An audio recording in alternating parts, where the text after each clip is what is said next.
السلام علیکم ورحمۃ اللہ وبرکاتہ۔ کیا حال ہے آپ لوگوں کا؟ الحمد للہ۔ نحمده ونصلی علی رسولہ الکریم، اما بعد فاعوذ باللہ من الشیطان الرجیم، بسم اللہ الرحمن الرحیم، رب اشرح لی صدری ویسر لی امری واحلل عقدۃ من لسانی یفقہوا قولی۔ آج ہم پڑھیں گے سیدہ فاطمہ بنت عتبہ کے بارے میں رضی اللہ عنہا۔ فاطمہ نام کی بہت سی خواتین مشہور شخصیات میں سے ہیں، تو اس لیے بعض اوقات ایک سے دوسری کو الگ کرنا مشکل ہو جاتا ہے۔ یہ فاطمہ عتبہ بن ربیعہ کی بیٹی ہے۔ عتبہ بن ربیعہ کون تھا؟ نام سنا ہے عتبہ کا؟ شیبہ کون تھا؟ جی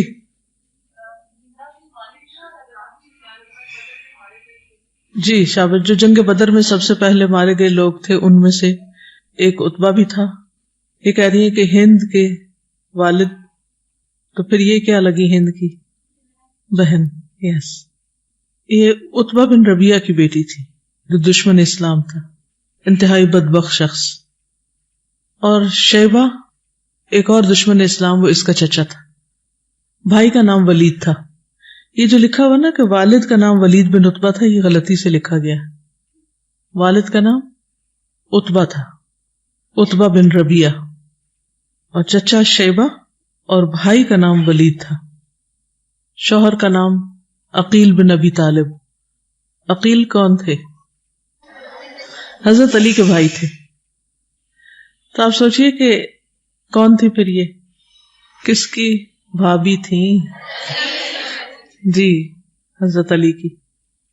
اور ان کے ایک بھائی تھے جو مشہور صحابی تھے، ابو حذیفہ، جو جنگ یمامہ میں مارے گئے تھے، اور ان کے آزاد کردہ غلام تھے ایک، شاباش، سالم مولا ابی حذیفہ۔ بہن ہند بن عتبہ، بہنوئی ابو سفیان بن حرب۔ حضرت معاویہ بھانجے تھے۔ یہ مختلف رشتے اس لیے بتا رہی ہوں تاکہ خاتون کی شخصیت کا اندازہ ہو جائے کہ وہ کون تھی۔ باقی لوگ تو مسلمان ہو گئے تھے، لیکن والد، بھائی اور چچا مسلمان نہیں ہوئے، عتبہ بن ربیعہ، ولید بن عتبہ اور شیبہ بن ربیعہ۔ ان کے غلام بھی تھے جن کا نام عجلان تھا، عین جیم لام الف نون، عجلان۔ ان کے بیٹے مشہور محدث محمد بن عجلان ہیں، یعنی ان کے غلام تھے جن کے آگے بیٹے مشہور محدث بنے ہیں۔ ان کا باپ، چچا اور بھائی جنگ بدر میں ہی قتل کر دیے گئے تھے، ان کا صفایا ہو گیا۔ ان کی ہمشیرہ ہند بنت عتبہ ابو سفیان بن حرب کی بیوی تھی۔ فاطمہ بنت عتبہ کے ایک بھائی کا نام ابو حذیفہ تھا، جس نے پہلے مرحلے میں اسلام قبول کرنے کی سعادت حاصل کر لی، اور وہی اپنی ہمشیرہ کو لے کر رسول اللہ صلی اللہ علیہ وسلم کی خدمت میں حاضر ہوا تاکہ وہ آپ کی اتباع اختیار کر لے۔ اب ان کے اسلام قبول کرنے کے بارے میں دو روایات ہیں۔ ایک تو یہ کہ انہوں نے اپنی بہن ہند کے ساتھ فتح مکہ کے موقع پر اسلام قبول کیا، اور دوسری روایت یہ ہے کہ یہ ایک بار کہیں سے گزر رہی تھی کہ انہوں نے قرآن مجید پڑھنے کی آواز سنی۔ یہ دور جاہلیت کے شعراء کے کلام پر نظر رکھتی تھی، عربی زبان جانتی تھی، تو قرآن مجید کی قدر و قیمت پہچان گئی، جس کی وجہ سے پھر وہ مسلمان ہوئی تھی۔ تو یہ دوسری روایت جو ہے، یہ کتاب ہے محمد اسحاق بھٹی کی اسلام کی بیٹیاں، اس میں ذکر کی گئی ہے، آپ کی کتاب میں نہیں ہے۔ تو وہ لکھتے ہیں کہ علامہ ابن عبد البر نے، انہوں نے صحابہ پر کتاب لکھی، علامہ ابن عبد البر المالکی، الاستیعاب فی معرفت الاصحاب۔ کتاب کا نام کیا؟ الاستیعاب فی معرفت الاصحاب، یعنی صحابہ کے بارے میں جاننے کے لیے انہوں نے اس کتاب میں استیعاب کیا، یعنی ہر چیز کو سمیٹ لیا۔ استیعاب کا عربی میں معنی ہوتا ہے سب کچھ سمیٹ لینا، یعنی بہت جامع کتاب ہے۔ انہوں نے اپنی کتاب میں ان کا تذکرہ کیا ہے۔ وہ کہتے ہیں کہ ان کا پورا خاندان اور دوسرے تمام لوگ رسول اللہ صلی اللہ علیہ وسلم اور آپ کے ساتھیوں کے شدید مخالف تھے، اور جو تکلیف ان کو پہنچا سکتے تھے پہنچانے سے دریغ نہ کرتے، یعنی بھائی اور باپ وغیرہ۔ یہ خود بھی مسلمانوں کے خلاف تھی، یعنی شروع میں، اور جو عورتیں اسلام قبول کر چکی تھی ان کی یہ مخالفت کرتی تھی. آج کے دور میں بھی عورتیں اسلام کی مخالفت کرتی. ایک روایت کے مطابق یہ فتح مکہ کے زمانے میں مسلمان ہوئی. دوسری روایت میں کہا گیا کہ ایک روز کہیں سے گزر نہیں تھے کہ کانوں میں قرآن کی آواز پڑی, وہیں رک گئی. ابھی چند آیات ہی کی تلاوت کی گئی تھی کہ انہوں نے اسلام قبول کرنے کا فیصلہ کر لیا. بہت سمجھدار خاتون تھی. جب انہوں نے قرآن کی آیات سنی تو دل نے فیصلہ کیا کہ یہ کسی انسان کا کلام نہیں ہو سکتا. کوئی انسان اگرچہ کتنا بھی درجہ فصاحت پر فائز ہو, یعنی کتنا بھی زبردست زبان دان ہو, لیکن ایسا کلام نہیں لکھ سکتا. اس کا اس قسم کے کلام پر قادر ہونا ناممکن ہے. یقیناً یہ اللہ ہی کا کلام ہے, اور محمد صلی اللہ علیہ وسلم اپنے اس فرمان میں کہ مجھ پر وحی نازل ہوتی ہے وہ سچے ہیں. تو انہیں سچائی نظر آ گئی, اور پھر یہ حضور صلی اللہ علیہ وسلم کی خدمت میں حاضر ہوئی, آپ سے بیعت کی سعادت حاصل کی اور مسلمان ہو گئی. جب لوگوں کو معلوم ہوا کہ ولید بن عتبہ کی بیٹی فاطمہ محمد صلی اللہ علیہ وسلم کے دین میں داخل ہو گئی ہے, اور انہوں نے قریش کے آباء و اجداد کے مذہب کو ترک کر دیا, یعنی قریش جو تھے وہ کس پر تھے؟ مشرک تھے, بت پرستی کے دین پر. تو جب انہیں پتہ چلا کہ فاطمہ نے قریش کا مذہب چھوڑ دیا ہے, بت پرستی چھوڑ دی ہے, تو وہ ان کی جان کے دشمن ہو گئے. اس زمانے میں یہ فرق نہیں کیا جاتا تھا کہ کون عورت ہے اور کون مرد ہے. اگر کوئی بھی مسلمان ہونے کی جرات کرتا تو وہ آزمائشوں کا شکار ہوتا ہے. جیسے حضرت سمیہ جو تھی وہ اسلام میں سب سے پہلے شہید ہوئی, کس وجہ سے؟ اسلام لانے کی وجہ سے. اسی طرح اور بھی بہت سی خواتین ہیں جو اس ٹارچر سے گزری. تو بہرحال ان کے عزیز و اقارب نے ان کے اسلام لانے کو اپنی توہین قرار دیا کہ ہمارے لیے بڑے عیب کی بات ہے کہ ہماری بیٹی یا ہمارے خاندان یا ہماری قوم کی لڑکی جو ہے وہ اپنا مذہب چھوڑ چکی ہے یا اپنا دین چھوڑ چکی ہے. کہتے ہیں کہ انہیں پہلے تو ایک تنگ سے کمرے میں بند رکھا گیا, کھانے پینے کو کچھ نہ دیا جاتا. جب اس سے بھی باز نہ آئی اور انہوں نے نبی صلی اللہ علیہ وسلم کے طریقے کو نہیں چھوڑا تو پھر مار پیٹ کا سلسلہ شروع ہوا, اور اتنا مارا جاتا کہ بے ہوش ہو جاتی, لیکن یہ پھر بھی کلمہ شہادت پڑھتی رہتی, اشہد ان لا الہ الا اللہ کا ورد کرتی رہتی. اور پھر انہیں لوہے کی زنجیروں میں جکڑ دیا گیا. یہ سزا بھی مؤثر ثابت نہ ہوئی تو سخت دھوپ میں تپتے ہوئے پتھروں پر لٹایا گیا, جس سے وہ بے ہوش ہو جاتی, شدید تکلیف محسوس کرتی, مگر کلمہ شہادت پڑھنے سے باز نہ رہتی, کیونکہ اس دور میں ابھی نماز, روزہ, حج, زکوٰۃ وغیرہ کچھ نہیں تھا, صرف توحید پر قائم ہونا ہی سارا دین تھا. تو اسی میں سب سے بڑی آزمائش تھی. تو اس پہ انہیں سخت تکلیفوں, یعنی جسمانی تکلیفوں کا سامنا کرنا پڑا. ایک مرتبہ لوہے کی زنجیروں میں جکڑی ہوئی گرم پتھروں پر لیٹی ہوئی تھی کہ ان کی ماں ان کے پاس آئی اور کہا, بیٹی میں تمہاری طرف سے سخت پریشان ہوں. تم نے محمد کا دین قبول کر کے اپنے آپ کو بھی مصیبت میں ڈال لیا, ماں باپ کو بھی پریشان کیا, رشتہ داروں کو بھی ذلت میں مبتلا کر دیا ہے. تم اپنے خاندان کی عزت کا خیال کرو اور اس دین کو ترک کر دو, کیونکہ ہم سب تمہاری وجہ سے انتہائی تکلیف میں ہیں. آخر تمہیں کیا پڑی ہے کہ تم اپنے آباء و اجداد کے دین کو چھوڑ گئی ہو؟ بیٹی نے جواب دیا, مجھے معلوم ہے آپ کی مامتا جوش مار رہی ہے اور آپ میری تکلیف سے بے چین ہیں, مگر آپ کو معلوم ہے کہ یہ دنیا ختم ہونے والی ہے, تکلیف کا یہ دور عارضی ہے, یعنی یہ ساری مصیبتیں ختم ہو جائیں گی, اور پھر حق و باطل کے درمیان ایک ایسا مارکا سرگرم ہونے والا ہے جو جلد فیصلہ کر دے گا کہ کون سچ پر ہے اور کون جھوٹا ہے. یہ دین جو میں نے قبول کیا ہے یہ سراسر حق ہے, اور جس مذہب کے تم پیروکار ہو وہ باطل ہے. اللہ کے نزدیک محمد صلی اللہ علیہ وسلم سچے ہیں, ان کا دین سچا ہے, ان کی اطاعت کرنے والے اللہ کے محبوب بنتے, یعنی اللہ کو پسند ہے. میں نے یہ مذہب پورے غور و فکر کے بعد قبول کیا ہے, یعنی ایسے جذبات میں آ کے قبول نہیں, کیونکہ عام طور پہ یہ سمجھا جاتا ہے لڑکیاں جذباتی ہوتی ہیں, بس کوئی بھی بات سنی تو اس کے پیچھے چل پڑی.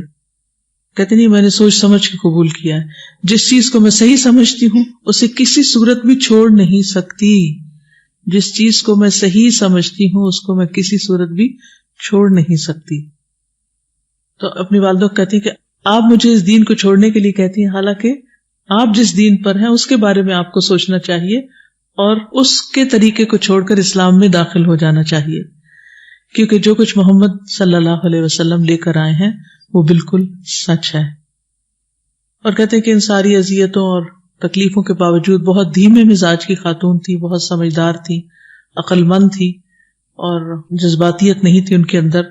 مسلمانوں کی دل کھول کر مدد کرتی, اور ان کے پاس خواتین بھی کثرت سے آتی جاتی. اور جو شخص اسلام کی طرف آتا اس کی بھرپور مدد کرتی. حضرت عمر فاروق رضی اللہ تعالیٰ عنہ کے دور میں یہ فوت ہوئی تھی. کیا سمجھ میں آیا؟ کوئی لڑکی جس کا باپ، جس کا چچا اور جس کا بھائی مسلمان نہ ہو یا دین پر نہ ہو، اس کے لیے گھریلو حالات کیا ہو سکتے؟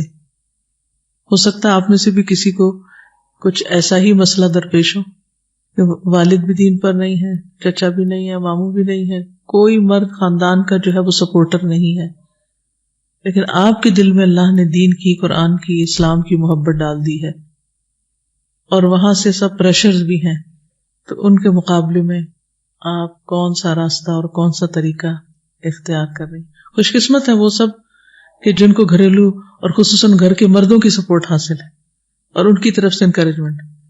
لیکن کتنے ایسے لوگ ہیں جو اپنی چوائس کے ساتھ، اپنی مرضی کے ساتھ، اپنی خوشی کے ساتھ یہ سب کچھ کرنے کو تیار ہے، کسی کے کہنے پر نہیں، کیونکہ اللہ کی بات ہے. اور دین کیا سکھاتا ہے ہمیں؟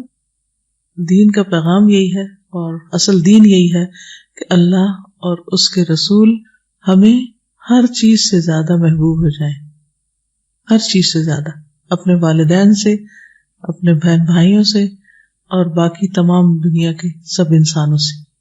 یہ ہے اصل دین. یعنی جہاں اللہ کا حکم اور اللہ کی بات آ جائے وہاں کسی اور کی بات پھر امپورٹنٹ نہ رہے. السلام علیکم. استاذہ میں یہ کہی تھی کہ یہاں پہ بہت سی لڑکیاں کے ایکسکیوز دیتی ہیں کہ ہم لوگ ہی گھر کی طرف سے فرسٹ ہیں یہاں پہ، اور پھر ہم لوگوں کو بہت سی ڈیفیکلٹیز ہو رہی ہیں، وہ کوئٹ کرنا چاہتی ہیں. تو اس میں بات بہت زیادہ موٹیویشن کی جو آ رہی ہوئی تھی کہ وہ خود فرسٹ تھی، لیکن وہ پوائنٹ تھی.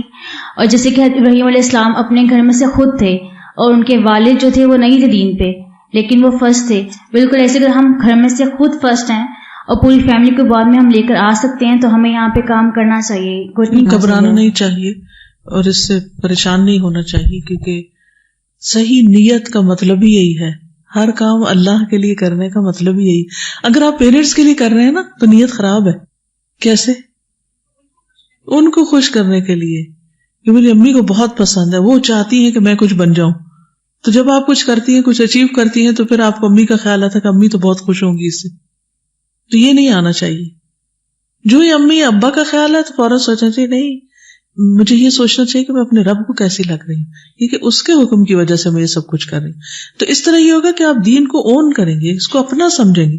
ورنہ کیا ہے، امی ابا کا دین ہے، انہوں نے کہا اس لیے کر رہے ہیں، اور کر کے ان کو خوش کر دیا.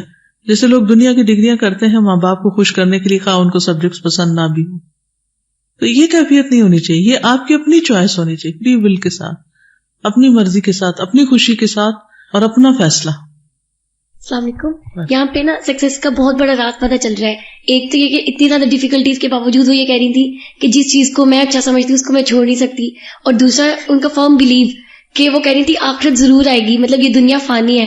تو یہ دو چیزیں اگر ایک مسلمان میں ہو جائیں تو پھر اس کے علاوہ کوئی دوسری چیز چاہیے نہیں ہوتی. بالکل.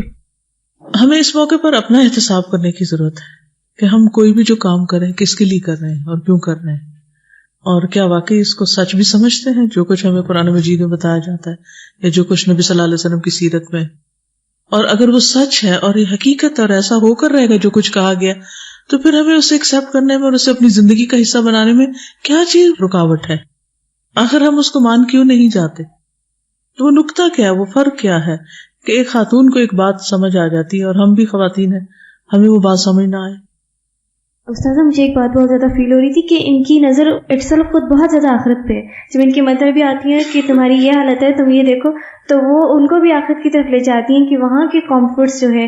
تو ہم پہ بھی جیسے ہمارے پیرنٹس ہمیں کہتے ہیں کہ اتنی زیادہ مشکلات آپ دیکھو یہ وہ، تو ہم ان کو بھی یہی بتا سکتے ہیں کہ اس کی جو فضیلت ہے. بالکل. ماں باپ تو اپنی محبت میں کہتے ہی ہیں کہ تم اپنے آپ پہ رحم کرو، تم اتنا زیادہ آگے نہیں دین میں جاؤ اور اپنی زندگی کو اتنا مشکل نہیں کرو. لیکن وہ مشکل نہیں رہتی جب انسان اپنے دل کی خوشی سے کوئی بھی کام کرتا ہے. بڑے سے بڑا کام پھر اسے مشکل نہیں لگتا، وہ اس کو انجوائے کرتا ہے. السلام علیکم. استاذہ اس سے مجھے یہ چیز پتہ چلی کہ یقین کتنا زیادہ امپورٹنٹ ہے نا. یعنی اگر کوئی چیز ہمیں صحیح لگتی ہے تو پھر ہمیں اس پہ فرم ہونا چاہیے، کیونکہ ہم یہ کہ ہم بہت اسٹرانگ ہو جاتے ہیں لیکن کسی ایک کامنٹ کی وجہ سے ہم شیکی ہو جاتے ہیں. یس.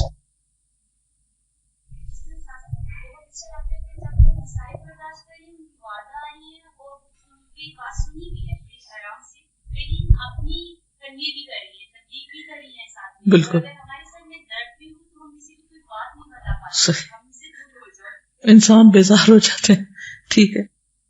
تو دوسری روایت میں یہ آتا ہے کہ یہ اپنی ہمشیرہ کو لے کر نبی صلی اللہ علیہ وسلم کی خدمت میں حاضر ہوئی تھی. تو ہو سکتا ہے کہ اسلام پہلے سے قبول کیا ہوا ہو اور اپنی ہمشیرہ کے ساتھ پھر بیعت کی ہو، نبی صلی اللہ علیہ وسلم سے ملاقات کی ہو. ابو حذیفہ ان کے بھائی تھے. انہوں نے قریش کی ایذا رسانی سے تنگ آ کر اپنے دین کو بچانے کی خاطر حبشہ کی طرف ہجرت کی تھی. قریش نبی کریم صلی اللہ علیہ وسلم کے پیروکاروں کو اذیت کا نشانہ بناتے تھے. پھر وہ مہاجرین کے ساتھ مکہ مکرمہ واپس آئے. انہوں نے دوسری ہجرت مدینہ کی طرف کی تھی، اس وقت کی جب رسول اللہ صلی اللہ علیہ وسلم اپنے صحابہ کو ہجرت کی اجازت دے چکے تھے، اور وہ مدینہ منورہ پہنچ کر دوسرے صحابہ کے ساتھ نبی صلی اللہ علیہ وسلم کی مدینہ آمد کا انتظار کر رہے تھے.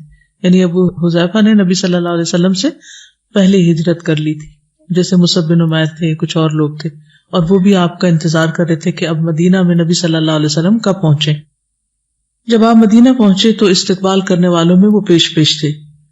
وہ نبی صلی اللہ علیہ وسلم کی مجالس میں باقاعدگی سے حاضری دیتے تھے، اور جب مہاجرین اور انصار کے درمیان آپ نے مواخات قائم کی، بھائی چارہ، بردرہڈ، تو اس وقت ابو حذیفہ کو عباد بن بشر کا بھائی قرار دیا گیا. سیدنا ابو حذیفہ رسول اللہ صلی اللہ علیہ وسلم کے ہمراہ تمام جنگوں میں شریک رہے. جب آپ دنیا فانی سے کوچ کر گئے تو بھی ابو حذیفہ مشرکین کے خلاف جہاد میں مشغول رہے.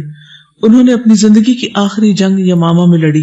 یہ جنگ سیدنا ابوبکر صدیق کے دور خلافت میں مسلمہ کذاب اور اس کی قوم کے خلاف لڑی گئی تھی. مشہور جنگ ہے، سب کو معلوم ہے، جس میں بہت سے حفاظ شہید ہوئے تھے. جبھی تو پھر قرآن مجید کو جمع کرنے اور اسے سرکاری سطح پر لوگوں کو دینے کا سلسلہ شروع ہوا تھا. سیدنا ابو حذیفہ اس جنگ میں داد شجاعت دیتے ہوئے شہید ہو گئے. اس جنگ میں ان کا غلام سالم بھی شریک ہوا، انہوں نے بھی جام شہادت نوش کیا، یعنی دونوں ہی چلے گئے. رسول اللہ صلی اللہ علیہ وسلم کے چیدہ صحابہ اس جنگ میں شہادت کے درجے میں فائز ہوئے. اس جنگ میں مسلمہ کذاب کو موت کے گھاٹ اتار دیا گیا اور اس سے مرتدین کی جڑ کٹ گئی. فاطمہ بنت عتبہ کے اسلام قبول کرنے کے بعد ان کی شادی عقیل بن ابی طالب کے ساتھ ہوئی، جو مالی اعتبار سے تنگ دست تھے، یعنی زیادہ مالدار نہیں تھے. فاطمہ ایک مالدار خاتون تھی، اپنے خاوند عقیل پر خرچ کرتی تھی. وہ اپنے باپ، چچا اور بھائی کو کثرت سے یاد بھی کرتی تھی. خون کے رشتے ہیں نا. ایک دن ایسا ہو کہ عقیل بن ابی طالب گھر آیا تو بہت گھبرایا ہوا تھا. چاہیے تو یہ تھا کہ اس کی بیوی فاطمہ اس کی غمخواری کرتی، تسلی دلاتی. الٹا اس نے اپنے خاوند عقیل سے گرجدار آواز میں پوچھا، بتاؤ میرا باپ عتبہ کہاں ہے، میرا چچا شیبہ کہاں ہے، میرا بھائی ولید کہاں ہے. وہ مسلسل اس سوال کو دہرا رہی تھی. ان کے اندر ایک انگزائٹی کی کیفیت ہوگی. وہ خاموش تھے، کوئی جواب نہیں دے رہے تھے. حتیٰ کہ اس نے اپنے خاوند کو مجبور کر دیا تو اس نے تنگ آ کر غصے سے کہا، فَإِنَّهُمْ لَا يَسَارِكِ حِينَ دَخَلْتِ النَّارِ، وہ جہنم میں تیری بائیں طرف ہوں گے. یعنی شوہر اور بیوی نے عام طور پر بعض اوقات جذباتی لمحے بھی آ جاتے ہیں اور غصے سے منہ سے باتیں بھی نکل جاتی ہیں، لیکن اس کا یہ مطلب نہیں کہ محبت ختم ہو جاتی ہے. دوسرے وقت میں انسان بالکل ٹھیک ٹھاک ہو جاتا ہے جیسے کبھی کوئی بات ہوئی نہ ہو. تو اس سے یہ پتہ چلتا ہے کہ یہ بھی انسان تھے. اور بعض اوقات انسان کی اندرونی کیفیت ایسی ہوتی ہے کہ انسان کو بلا اختیار رونا آنے لگتا ہے، کبھی غصے کی کیفیت میں آ جاتا ہے انسان. ہوتے یہ شیطانی وسوسے ہیں اور یہی ہمارا امتحان ہوتے ہیں. انہی وسوسوں اور انہی خیالوں پر ہمارا کردار تشکیل پاتا ہے، ہمارے رویے اور ہمارے معاملے. یعنی ہم اس کی بنا پر ہی پھر لوگوں کے ساتھ کس طرح بہیو کرتے ہیں، کیا معاملہ کرتے ہیں، کس طرح گفتگو کرتے ہیں. تو بسا اوقات ایسا ہوتا ہے، لیکن یہ نہیں کہ یہ ہر روز ہی شروع ہو جائے. اور ایسے واقعات تاریخ میں لکھ دیے گئے ہیں، اس سے یہ بھی پتہ چلتا ہے کہ بہت آنےسٹی کے ساتھ اچھے برے جو بھی پہلو ہیں ان کو سامنے رکھ دیا گیا اور ان کو فرشتہ بنا کے پیش نہیں کیا گیا. یعنی پارٹی کا، تقدس کا، بزرگی کا، نیکی کا ایسا معیار قائم نہیں کیا گیا جس پر عام انسان پورے نہ اتر سکے. یعنی وہ ساری باتیں رکھ دی گئی تاکہ دوسرے لوگ جن کے اندر ایسی چیزیں موجود ہیں ان کو بھی کچھ تسلی رہے. کس بات کی؟ کہ ایسا ہونا بالکل ہیومن ہے. آپ ان کی جگہ اپنے آپ کو رکھ کے دیکھیے. انہیں پتا تھا کہ وہ کہاں ہیں، انہیں پتا تھا کہ وہ ان کے والد اور بھائی اور چچا سب اسلام کے دشمن تھے. انہیں پتا تھا کہ وہ مسلمانوں کے ہاتھوں قتل کیے گئے ہیں جنگ بدر میں. انہیں پتا تھا کہ جنگ بدر میں قتل کیے جانے والوں کا انجام کیا ہے. لیکن ماں باپ ہوں، بہن بھائی ہوں، وہ دین پر ہوں یا نہ ہوں، بہرحال دل کے اندر جو خون کی ایک وہ جسے کہتے ہیں نا کہ کشش، وہ بہرحال باقی رہتی ہے. اسی لیے رشتے دار آپس میں ناراض بھی ہو جائیں تو کچھ عرصے کے بعد کیا ہوتا ہے، پھر دل نرم پڑ جاتے ہیں، واپس راضی نامے ہو جاتے ہیں. اس سے ایک یہ بھی بات پتہ چلتی ہے کہ کوئی بھی چیز حتمی نہیں ہوتی، انسانی دل کی کیفیات بدلتی رہتی ہیں. نہ آپ محبتوں کو پائیدار کہہ سکتے ہیں اور نہ نفرتوں کو. رات ہی کسی کا مجھے فون آیا کہ وہ اپنی بیٹی کے بارے میں پریشان تھی. پریشانی یہ تھی کہ جو داماد تھے انہوں نے بہت ہی مشکلوں سے رشتہ لیا اور پسند کی شادی کی، اور اب وہ اس لڑکی کو پوچھتا بھی نہیں، ہو کہتے چلے جاؤ یہاں سے. تو میں یہ سوچ رہی تھی کہ یہ وہی انسان ہے. ایک انسان ایک وقت میں اپنا سب کچھ قربان کر کے ایک چیز کو حاصل کرتا ہے، اور وہی انسان اسی چیز کو اس طرح ٹھکراتا ہے. یہ اتنی بڑی تبدیلی کیا ہے، کیوں، کیسے؟ اللہ تعالیٰ اس سے کیا سکھاتا ہے، کیا دکھاتا ہے؟ کتنا بڑا سبق ہے اس دنیا کی بے وفائی کا، کہ یہاں کی کوئی بھی چیز پرماننٹ نہیں، کچھ بھی پرماننٹ نہیں. آج اگر ہمیں زندگی ملی ہے تو کل یہ زندگی نہیں ہوگی. آج اگر ہمارے پاس صحت ہے تو ضروری نہیں کہ ہمیشہ ہم صحت مند ہی رہیں. آج اگر ہماری نگاہ سلامت ہے، دیکھ سکتے ہیں، تو ضروری ہے کہ ایسا ہی ہو ہمیشہ. یا باقی ہماری جو صلاحیتیں ہیں، اگر آج ہمیں سوچنے، سمجھنے، بولنے، لکھنے، پڑھنے اور بہت سے اور کام کرنے کی صلاحیت اللہ نے دی ہے، اور ہم ان طاقتوں اور قوتوں کو استعمال کر سکتے ہیں، تو ضروری نہیں کہ یہ ہمیشہ باقی رہیں. ان میں سے کوئی بھی چیز کسی بھی وقت جا سکتی. تو اس لیے لِكَيْ لَا تَأْسَوْا عَلَى مَا فَاتَكُمْ وَلَا تَفْرَحُوا عَلَى مَا آتَاكُمْ.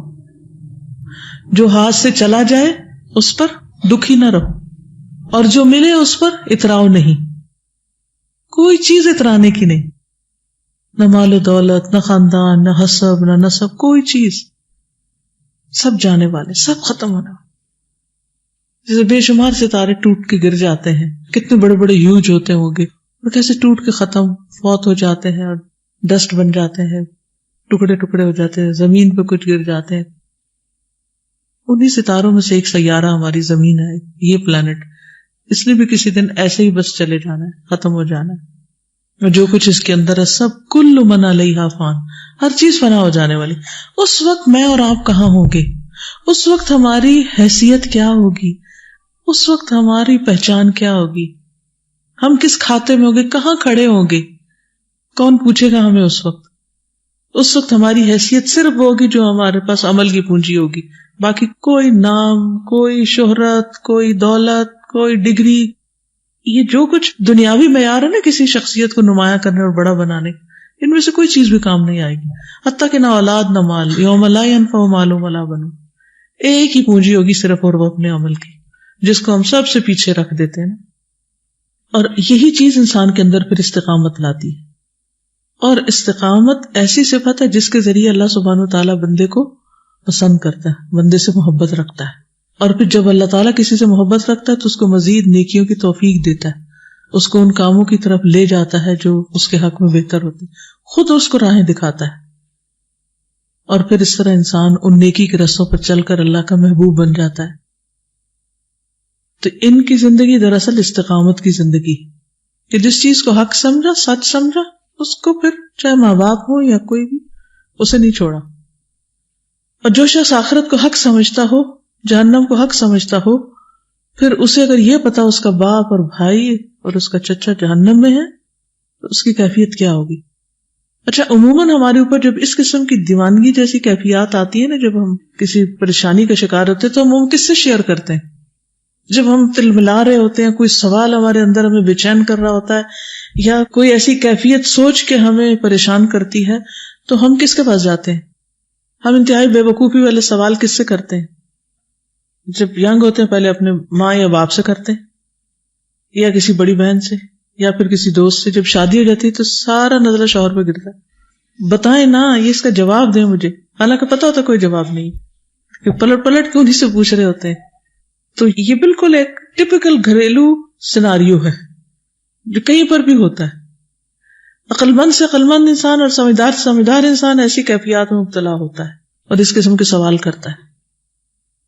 آپ سب اپنی زندگی کو کوئی نہ کوئی واقعہ یاد کر سکتے ہیں کہ جس میں آپ نے اپنی اماں کو یا ابا کو یا کسی نہ کسی کو خوب ستایا ہوگا، کسی بالکل بیکار بات جس کا ان کے پاس جواب نہیں اس پر، تو پھر آخر میں وہ کیا جواب دیتے ہیں پتہ؟ ایک ٹپیکل جواب ہے، کیا کہتے ہیں اردو میں، کیا کہتے ہیں؟ جاؤ جہنم میں، کہتے ہیں دے ڈونٹ مین اٹ، لیکن اسی طرح بس وہی جواب ہے ان کا بھی. جی السلام علیکم. میں جب چھوٹی تھی مطلب کہ کلاس میں تھی تو میری گھر میں پوزیشن ایسی تھی کہ مارکیٹ کا سودا یہ چیزیں مجھے لانی پڑتی تھی. حالانکہ میں چھوٹی تھی لیکن اس وقت بھی مجھے یہ بہت برا لگتا تھا کہ میں مرد ہوں، مطلب اس طرح سے نا. تو ایک دن میں نے امی سے کہا امی میں لڑکا کیوں نہیں، مجھے لڑکا بنائے، کسی طرح سے بنائے. تو پھر امی کہتی ہیں نہیں ایسا تو نہیں ہوتا، آپ لڑکی ہیں. اور امی نے ساری خصوصیات بھی نہیں، لیکن میں پھر بھی روئی جاؤں. میں نے کہا نہیں مجھے بتائیں میں کیا کروں کہ میں لڑکا بن جاؤں کسی طرح سے. تو پھر امی کہتی ہیں اچھا ایک کام کرو نا، ریت لو اور اس کی رسی بیٹھو نا، مطلب رسی جس طرح سے بناتے ہیں نا کپڑے کو. اور امی نے کہا ادھر دھوپ میں بیٹھ کے بنانی، اور امی نے مجھے وہاں بٹھا دیا. اور آپ یقین کریں میں وہ وہاں پہ بیٹھ کے رسی بنا رہی، وہ بندی وہ پاسبل ہی نہیں تھا. لیکن اب پھر ایٹ لائن میں اس پہ پہنچی کہ یہ بھی نہیں ہو سکتا اور وہ بھی نہیں ہو سکتا. لیکن ہم اپنے پیرنٹس کو اس طرح سے بھی تنگ کرتے ہیں. یس لڑکا پھر بھی نہیں بنی الحمدللہ، ولیس الذکر کالانثی. اور جب پھر میں نے 9th میں قرآن پاک پڑھا تب میں نے اللہ کا شکر ادا کیا کہ شکر ہے میں لڑکی ہوں اور اسی میں رہ کے مجھے اسی پر راضی. الحمدللہ. مجھے یاد ہے ایک بچہ رو رہا تھا کہ مجھے چاند چاہیے، وہ لا دے. تو بعض اوقات ہم ایسی، ہمیں خود بھی پتا ہوتا ہے ہم غلط کر رہے ہیں، لیکن ہم اپنے دل کے ہاتھوں مجبور ہوتے ہیں اور وہ غلطی دہرائے چلے جاتے ہیں. تو اس لیے ایسے واقعات پڑھ کر یہ نہ سمجھیں کبھی بھی کہ ہائی وہ ایسے بھی کرتے تھے اور ان کے درمیان ایسی باتیں ہوتی تھی. تو روبوٹس نہیں تھے، وہ انسان تھے جن کے اندر جذبات تھے. جب اس نے یہ بات سنی تو بڑک اٹھی، اس کا پارا اور چڑھ گیا. اس نے اپنے اوپر چادر اوڑھی اور یہ کہہ کر کہ اب میں اور تم ایک ساتھ نہیں رہ سکتے. یہ بہت ٹپیکل سین ہے. گھر سے نکلی اور امیر المومنین کے پاس پہنچ گئی. ان کو اپنے اور عقیل بن ابی طالب کے درمیان پیدا ہونے والی صورتحال سے آگاہ کر دیا. انہوں نے سیدنا معاویہ اور سیدنا عبداللہ بن عباس کو حکم دیا کہ عقیل سے بات کریں. 2 حکم مقرر کی، اگر دونوں کی صلح ہو سکے تو کرا دیں، اور اگر تم یہ دیکھو کہ صلح کے امکانات نہیں تو آسان طریقے سے دونوں میں علیحدگی کرا دیں. دونوں نے کوشش کر کے میاں بیوی کے درمیان صلح کرا دی اور زندگی بھر یہ صلح قائم رہی. پھر کبھی زندگی میں دونوں کے درمیان کوئی جھگڑا نہیں ہوا. مسند شافعی طبقات ابن سعد نے یہ ذکر کیا. فتح مکہ کا دن یہ لکھتے ہیں، انہوں نے دوسرے واقعے کو بنیاد بنایا. فاطمہ بنت عتبہ، ہند بن عتبہ اور بہت سی مشرک خواتین کے لیے یہ بابرکت اور خوشگوار دن ثابت ہوا، اس لیے کہ مشہور و معروف دن میں انہوں نے اسلام قبول کیا اور اپنے آپ کو جہنم کی آگ سے بچا لیا. پھر سیدہ فاطمہ بنت عتبہ دائی اجل کو لبیک کہتی اپنے خالق حقیقی سے جا ملی. اللہ تعالیٰ ان پر اپنی رحمت کا سایہ دراز کرے، انہیں بابرکت ٹھکانہ نصیب کرے. اب آپ سوچ رہی ہوں گی ایک یہ روایت ہے، ایک وہ، تو یہ اختلاف کیوں ہے؟ بات یہ ہے کہ اس کو کوئی کاپی پین لے کے نہیں کھڑا ہوا تھا کہ اچھا کون کون آیا یہاں، ذرا اٹینڈنس لگوائیں تاکہ آپ کے نام تاریخ میں لکھے جائیں. تو بعض خواتین ہو سکتا ہے پہلے سے ہی مسلمان ہوں، لیکن اس دن ویسے ہی جب نبی صلی اللہ علیہ وسلم کے پاس اور جا رہے ہیں تو بھی چلی گئی یا بیعت کرنے کے لیے چلی گئی. ٹھیک جی جی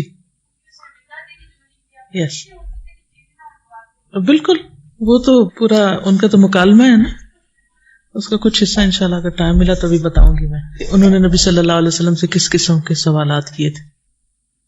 بیسیکلی تو ان کے جو بھائی تھے نا ابو حذیفہ، وہ شروع میں مسلمان ہو گئے تھے، تو ان کا اثر بھی تھا ان پر. ایک بھائی تو جنگ بدر میں قتل ہو گیا، لیکن یہ بھائی جو تھے انہوں نے بہن کو بھی اس طرف رخ دکھایا اور ایک طرح سے سپورٹ بنے.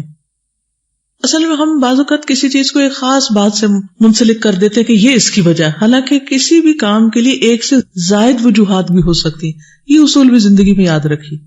کیونکہ بعض سوال کرتے ہیں نا اچھا وہ کون سا واقعہ ہے جو اس کا سبب بنا، وہ کون سی چیز تھی جو آپ کے لیے محرک بنی. وہ ایک نہیں ہوتی، وہ بہت سی ہوتی ہیں. پھر بعض اوقات ایک آخری کک ہوتی ہے جس سے انسان آگے بڑھ جاتا ہے. جی مطلب ان کو غصہ آیا، پھر انہوں نے چادر اوڑھی، وہ گھر سے نکل گئی. اب جب ہم لوگ دین کی طرف آتے ہیں، مطلب ابھی جو ہمارے معاشرے میں اگر کوئی لڑکی قرآن پڑھ لیتی ہے کچھ اس طرح کی، تو اس کو گھر میں پرمیشن نہیں ہوتی کہ وہ اونچی آواز میں بھی بولے. اس طرح سے نہیں ہونا چاہیے. اپنے غصے کو نکال سکتے ہیں ہم لوگ، بے شک تھوڑی سی حد کے اندر رہ کے، اور ایک دفعہ ہر روز نہیں، کیونکہ اس کے بعد پھر کچھ نہیں ہوا.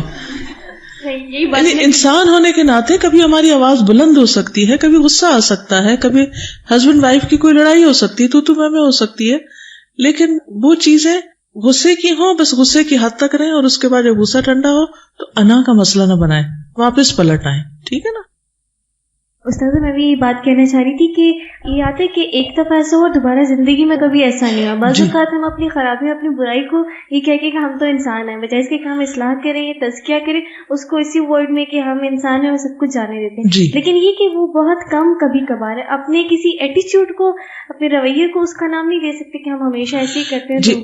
کبھی کبھار بھی کیوں ہو جاتا ہے اور کیوں ہوتا ہے, یہ ہونا چاہیے تاکہ یہ یاد رہے کہ ہم انسان ہیں.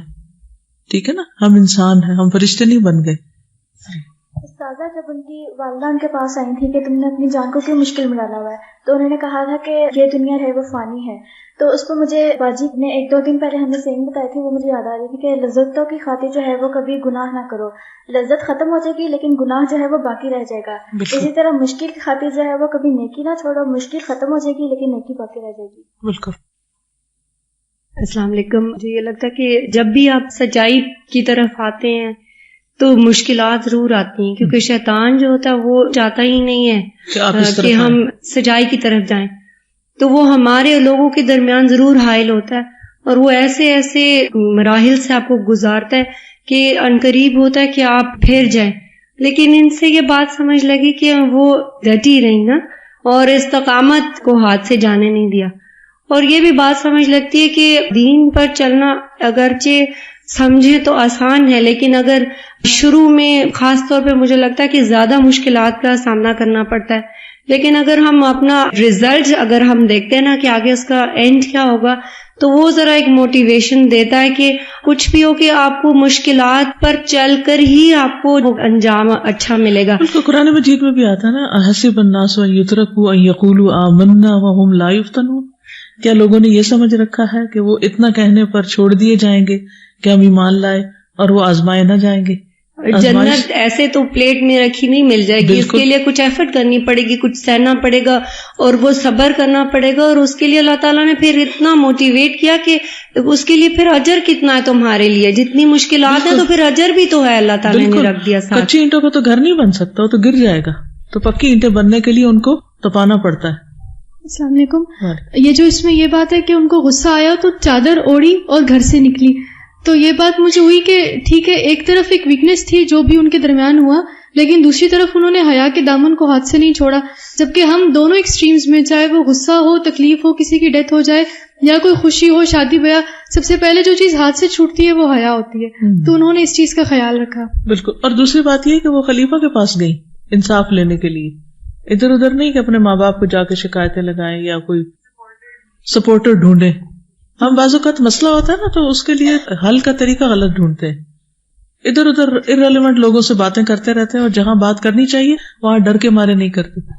obviously خلیفہ بھی اس زمانے میں بہت عدل والے اور متحمل مزاج اور لوگوں کی بات سننے والے تھے, لیکن یہ اس سے بھی ان کی عقل مندی ثابت ہوتی کہ کہاں بات کی جائے کہ مسئلہ حل ہو, کیونکہ انہیں صرف بڑاس نہیں نکالنی تھی. ہم بڑاس نکالنے کے لیے مسئلہ بیان کرتے رہتے ہیں, حل نہیں چاہتے. وہ سنا کے دوسرے کو مسئلہ اور خود ہی جواب نکال خود ہی چل پڑتے. جی استاذہ, ایک کوشچن تھا کہ اس ٹائم تو مطلب یہ تھا کہ ان کے بیچ میں اسلام اور کفر کی جنگ تھی, لیکن آج کل گھروں میں یہ کہ مسالک کی جنگ ہو رہی ہوتی ہے. ہم لوگ بھی جب جاتے ہیں تو وہ ایون رفل یا دین پہ گھر میں پورا مسئلہ کھڑا ہو جاتا ہے, تو اس میں نہیں سمجھ آتی کہ بھائی بندہ, کیونکہ اماں ابا بھی کہہ رہے ہوتے کہ ہم بھی مسلمان ہیں, ہم نے بھی دین پڑھا ہے, کہیں بھی یہ نہیں پڑھا.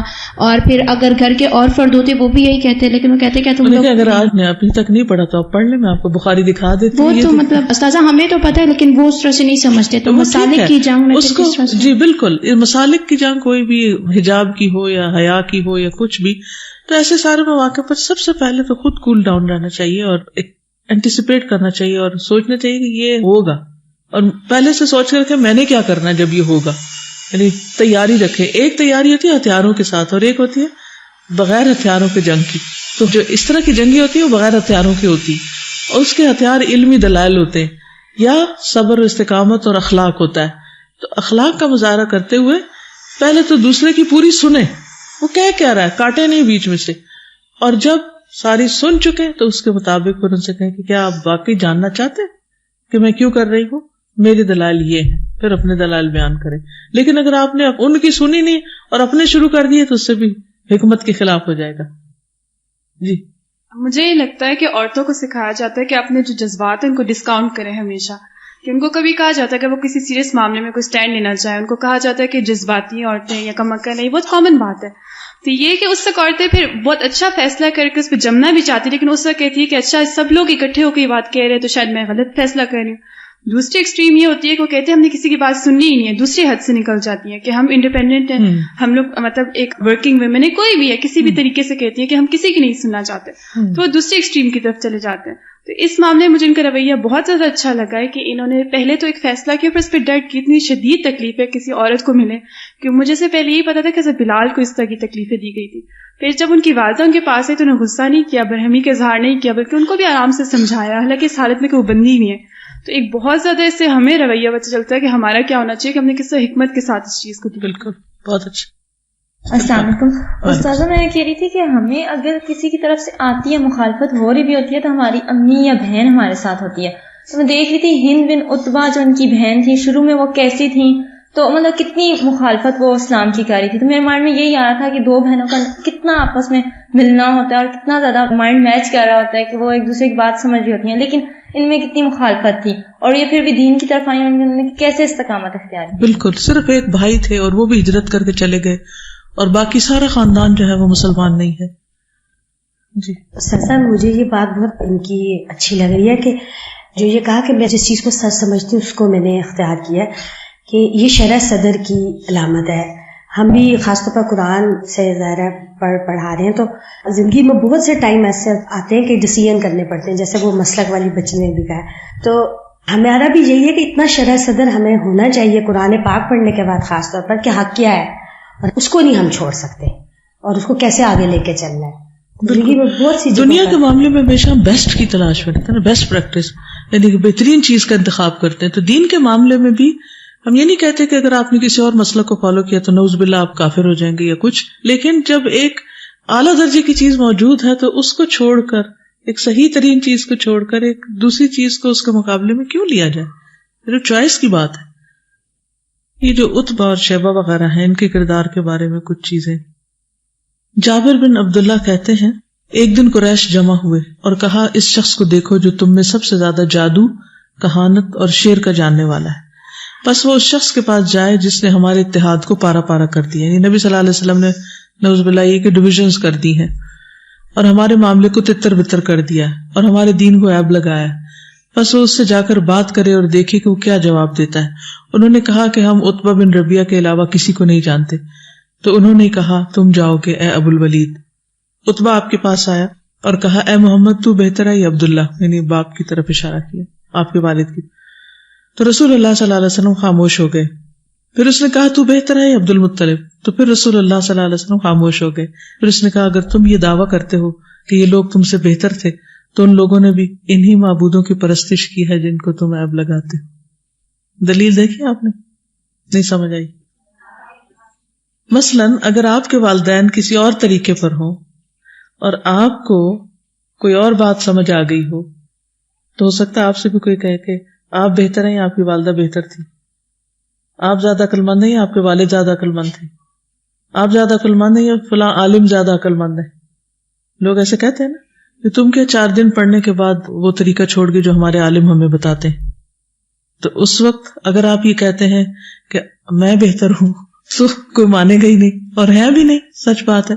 اور اگر کہیں کہ وہ عالم بہتر ہے تو پھر آپ کے اوپر دباؤ ہوگا کہ اگر آپ ان کو بہتر سمجھتی ہیں تو پھر آپ ان کی بات آنکھیں بند کر کے مان لیں. لیکن پھر آپ کیا کرتے, کیا کرنا چاہیے؟ خاموشی. یہ دیکھیں نا نبی صلی اللہ علیہ وسلم نے کیا کیا, خاموشی. اچھا, اس میں جو مسلک کی بات ہوئی ابھی, مسلک کی بات میں بھی آپ یہ دیکھیے کہ جب یہ لوگ کہتے ہیں کہ علماء ایسے کہتے ہیں اور تم لوگ یہ کہنے لگ گئی اور یہ تم پڑھا ہی ہو 4 کتابیں وہاں سے اور یہ باتیں کرنے لگی. بات یہ ہے کہ دوسری طرف بھی علماء ہی ہیں جن کی بات آپ پڑھ رہے ہیں, بلکہ علماء سے بھی آگے. مجھے جب یہ کوئی کہتا ہے کہ تم کس امام کو مانتی ہو تو میں ہمیشہ کہتی ہوں میں اماموں کے امام کو مانتی ہوں. یعنی نبی صلی اللہ علیہ وسلم کون ہے؟ سارے اماموں کے امام. تو جو بات آپ نے فرما دی اور وہ صحیح ثابت ہو گئی ہے تو اس کے بعد اس کو نہ ماننے میں آخر کیا مشکل ہے؟ صرف اس لیے کہ ایک عالم نے اس کو ایک اور طریقے پر پڑھا ہے اور اس کی اپنی ایک رائے ہے اور وہ اس کو ترجیح دیتا ہے. تو ہم سب کے لیے حکم تو یہی ہے نا کہ جب نبی صلی اللہ علیہ وسلم کی بات ہم تک پہنچ جائے اور یہ ثابت ہو جائے کہ یہ بالکل صحیح ہے تو پھر اپنی رائے کو کیا کرنا چاہیے اور اپنی سوچ اور اپنی خواہش کو کیا کرنا چاہیے؟ چھوڑ دینا چاہیے. اور اس میں کچھ مشکل نہیں ہونی چاہیے. لیکن ساری مشکل یہی ہوتی ہے کہ جب ہم یہ سوچتے ہیں کہ ہمارے چونکہ والد بہت بڑے عالم تھے اس لیے جو انہوں نے فرمایا مجھے تو وہ ماننا ہے، تو پھر لاجک غلط ہو جاتی. بدر کے دن لڑائی کا آغاز کرنے والے بھی یہی تھے. یعنی اس سے یہ پتہ چلتا ہے کہ یہ صرف اسلام دشمن نہیں تھے بلکہ ان کے بھی سردار تھے. ابو ذر سے مروی ہے وہ قسمیاں کہتے تھے کہ یہ آیت ھذان خصمان اختصموا فی ربہم ان کے بارے میں اتری ہے جو بدر کے دن مقابلے پر نکلے تھے.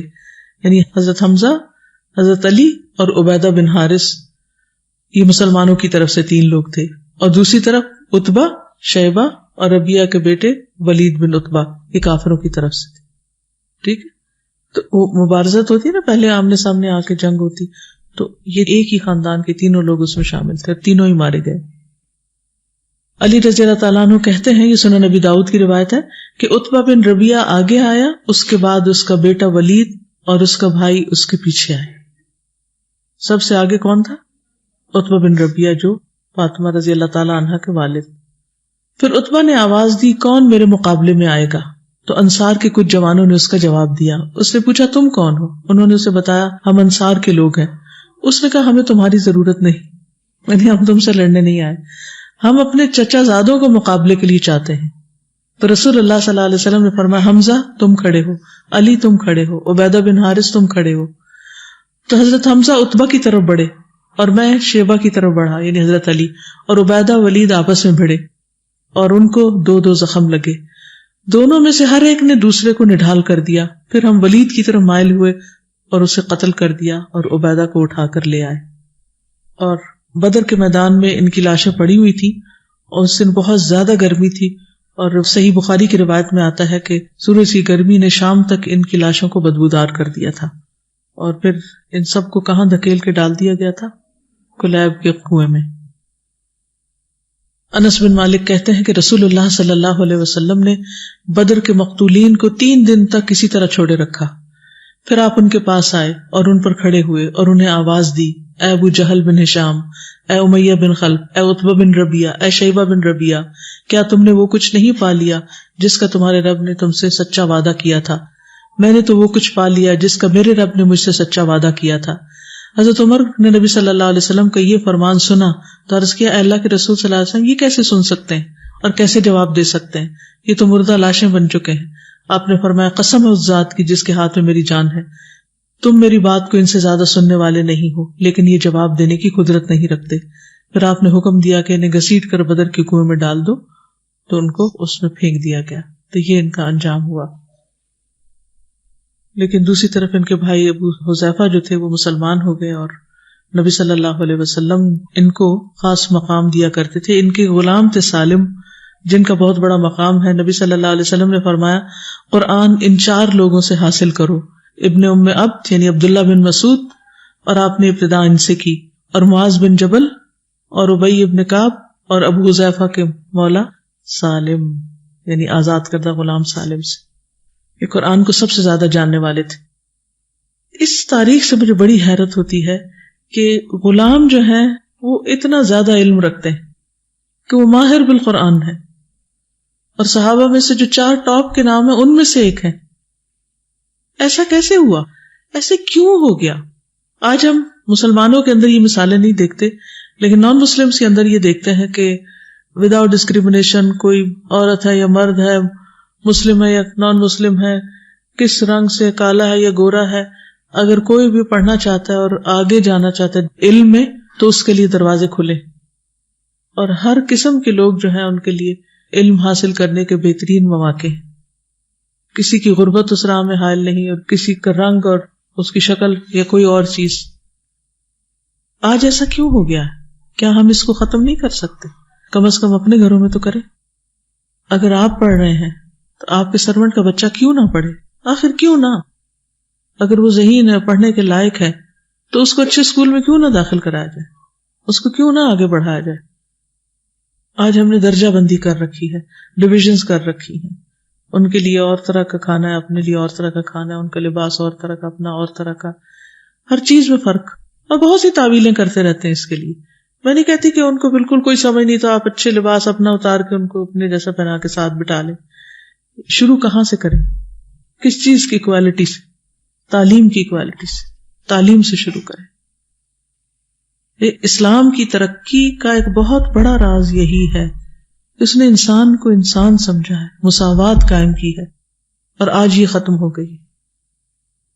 عبداللہ ابن عمر رضی اللہ عنہما سے مروی ہے کہ جب پہلے مہاجرین رسول اللہ صلی اللہ علیہ وسلم کی ہجرت سے بھی پہلے قباء کے مقام عصبہ میں پہنچے تو ان کی امامت ابو حذیفہ کے غلام سالم کیا کرتے تھے. وہ ان سب سے زیادہ قرآن یاد رکھنے والے تھے. یعنی جیسے حضرت مصعب بن عمیر تھے نا مدینہ میں، اسی طرح سالم جو تھے یہ قباء کے مقام پر امامت کیا کرتے تھے. عبداللہ بن عمر رضی اللہ عنہما نے خبر دیا، اور یہ صحیح بخاری کی روایت جو پچھلی میں نے آپ کو بتائی، اور یہ بھی صحیح بخاری کی روایت ہے کہ عبداللہ بن عمر رضی اللہ تعالیٰ عنہ نے خبر دی ہے کہ ابو حذیفہ رضی اللہ عنہ کے آزاد کردہ غلام سالم مہاجرین اولین کی اور نبی صلی اللہ علیہ وسلم کے صحابہ کی مسجد قباء میں امامت کراتے تھے. یعنی یوں سمجھیے کہ جیسے مسجد قباء کے پہلے امام تھے. ان اصحاب میں ابو بکر، عمر، ابو سلمہ، زید اور عامر بن ربیعہ یہ سب ہوتے تھے، ان سب کی امامت کراتے تھے. ایک غلام ان سب کی امامت کرا رہا ہے. اس غلام کو کس چیز نے عزت بخشی ہے، کس چیز نے مقام بخشا ہے؟ قرآن نے. ان اللہ لیرفع بہذا الکتاب اقواما ویضع بہ آخرین. اللہ اس کتاب کے ذریعے کچھ لوگوں کو بلندی عطا کرتا ہے اور کچھ لوگوں کو ذلیل کر دیتا ہے. تو کبھی بھی یہ نہ سمجھے کہ لوگوں سے ڈر کے مارے یہ نہ بتائیں کہ ہم قرآن پڑھے ہوئے یا پڑھتے ہیں یا پڑھانا چاہتے ہیں. یعنی قرآن مجید کو پورے کانفیڈنس کے ساتھ دوسروں کے سامنے رکھا کریں، اس پہ کبھی بھی نہ شرمائیں، کیونکہ یہ آپ کی عزت کا ذریعہ ہے. اس کے ذریعے اللہ آپ کو دنیا میں بھی عزت دے گا اور آخرت میں بھی. تو جتنی زیادہ وقت اور ویلیو آپ اس کو دیں گے اتنی زیادہ اللہ کی نگاہ میں آپ کی وقت ہوگی. دوسروں کو ٹیچ کرنا پھر نیکسٹ لیول پہ آ جاتا ہے نا کہ آپ دوسروں کو بتا رہے ہیں. آئی تھنک ابھی جو ہمارے پاس ایک سال ہوتا ہے اس میں اگر ہم اپنی ٹرانسلیشن کو اتنا پختہ کریں کہ پھر وہ یاد رہے، بالکل، اور پھر جو پوائنٹس ڈسکس ہوئے تفسیر میں اس کو غنیمت جانے کی ٹائم ہمارے پاس ہے، اور بجائے اس کے کہ ہم ہاف ہارٹیڈلی ٹرانسلیشن کر رہے ہیں، ہاف ہارٹیڈلی اس کی تفسیر کر رہے ہیں اور تجوید اور اس طرح سے، اس کو اگر ہم فوکس کر کے کریں تو آج کا یہ ٹائم پھر کل ہم اس کو انویسٹ کر سکتے. بالکل، کیونکہ اصل علم تو وہی ہے نا جو آپ کے سینے میں رہ گیا. آپ کی کتابیں بھی قبر میں جانے والی ہیں، 7 دفن ہوں گی، بڑے بڑے رجسٹر بھرے ہوئے ساتھ ہی بھیج دیے جائیں گے. جہیز میں تو دے دیتے ہیں نا، لے جاؤ اپنی کتابیں بھی لے جاؤ. اکثر لڑکیاں نہیں لے کے جاتی، وہ کہتی ہیں بعد میں. تو جو آپ کے اندر رہ گیا نا علم میں سے اور وہ عمل میں ڈھل گیا، وہ ساتھ جانے والا ہے. تو اس لیے کوشش کیا کریں کہ چیزوں کو یاد کر لیں جتنا یاد ہو سکے، اور اگر پھر بھول بھی گئے تو اللہ سبحانہ وتعالیٰ آپ کو یاد کرا دے گا، کیونکہ آپ نے کوشش کی تھی یاد کرنے کی. پھر فاطمہ خود جو ہے، فاطمہ بنت عتبہ، ان کے غلام ہیں اپنے پرسنل، ان کا نام ہے اجلان. ایک تو بھائی کے تھے نا سالم، تو یہ ان کے جو غلام ہیں یہ اجلان ہیں، اور ان کے پھر آگے بیٹے محمد بن اجلان ہیں. محمد بن اجلان ان کی کنیت ابو عبداللہ ہے، عمل کرنے والے علماء میں سے ایک ہیں، یعنی ان کے غلام کے بیٹے. اور ان کے غلام جو تھے وہ بھی حدیث وغیرہ کے روایت کرنے والے تھے. تو محمد بن اجلان نے اپنے والد اجلان سے سنا، علم حاصل کیا اکرمہ سے، اور ان سے سفیان ثوری اور مالک بن انس نے. اور ان کے استاد کون کون ہوئے؟ ان کے والد انس بن مالک، نافع مولا عمر اور اکرمہ. تو بہرحال یہ ہے ہماری تاریخ اور یہ ہے ہمارے لیے روشن مثالیں. اللہ سے دعا ہے کہ اللہ تعالی ہمیں عمل کی توفیق عطا فرمائے. وآخر دعوانا ان الحمد للہ رب العالمین. سبحانک اللہم وبحمدک اشہد ان لا الہ الا انت استغفرک واتوب الیک. السلام علیکم ورحمۃ اللہ وبرکاتہ.